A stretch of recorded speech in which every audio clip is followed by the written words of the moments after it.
Dewi Persik bersedia menikah lagi jika Rian Ibram bisa meyakinkannya.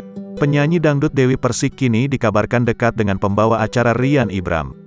Padahal, Dewi Persik terhitung belum lama bercerai dengan Angga Wijaya. Namun, hal tersebut bukan berarti Dewi Persik tidak berhati-hati dalam memilih pasangan. Justru Dewi Persik mengaku selalu berhati-hati dalam memilih pasangan. Kendati demikian, Dewi Persik mengungkapkan kegagalannya tersebut karena dirinya hanyalah manusia yang hilaf.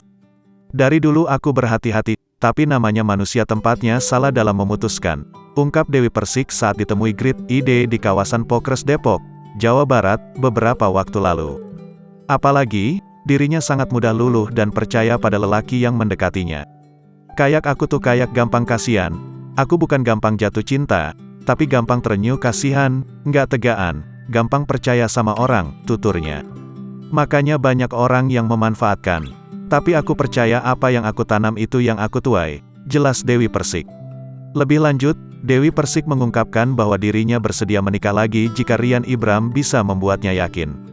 Kalau dia bisa meyakinkan aku, bisa membuka hati aku, kenapa enggak? Mengalir aja, tutup Dewi Persik.